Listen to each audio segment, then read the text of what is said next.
Welcome to one of the largest cafeterias here at Huawei. How else do you feed nearly 60,000 employees every day? I'm spending a day in Huawei's headquarters. It's located in the city of Shenzhen in an area often referred to as the Silicon Valley of China. It's 9 a.m. and we're going for a tour of Huawei.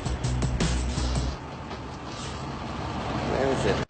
Huawei is an information and communications technology conglomerate. It's currently the world's third biggest smartphone maker behind Apple and Samsung. At one point, Huawei had even surpassed Apple for a few months in 2017. It's also the largest telecom equipment maker in the world. Yet, it's less known in the US for a variety of reasons. AT&T recently dropped a deal which would allow Huawei to sell in the US. Several US lawmakers have had long-standing security concerns about what they said was Huawei's ties to the Chinese government. And US government officials recently said they would not advise Americans to use products from Huawei. Yet, the US market aside, there's no denying how massive the company has become. What started just over 30 years ago has turned into a company with more than 180,000 employees across the globe, and it has annual revenue of $92 billion.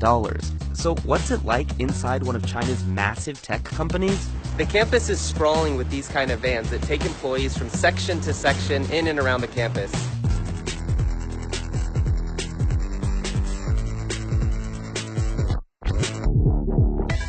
Multiple 7-Elevens and mini-marts throughout campus.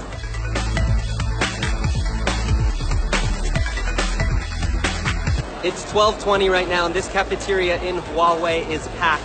It's a campus that has to feed nearly 60,000 people every day. This is just one of many cafeterias here on the campus. In fact, if this looks big, this is nothing. This is one of 3 floors, and there's over a dozen of these cafeterias. Food isn't free here for employees, but it is heavily subsidized. There's so many choices, you can get pretty much any cuisine imaginable here.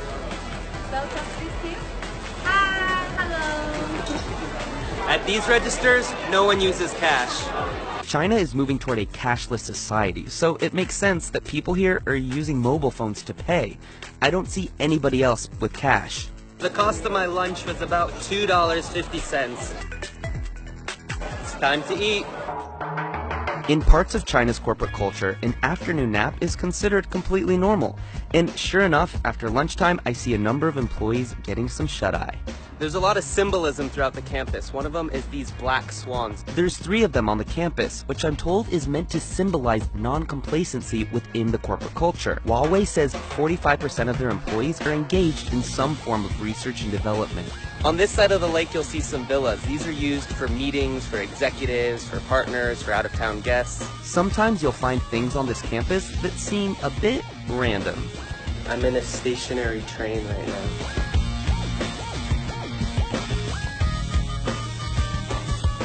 This is what's known as Huawei University. It's where employees come for continuing education, classes, seminars, and by the looks of it, it's quite big. The company says it offers 25,000 courses through its university program. About a 10-minute drive from the main campus, Huawei has a number of buildings where thousands of its employees can live alone or with their families. This city went from around 30,000 people to more than 12 million in just about 40 years. Because Shenzhen is such a new city, many people who actually live here are not actually from here. So the employee subsidized housing allows a lot of people who moved to this part of China to live conveniently and relatively inexpensively. There's also 2 hotels here.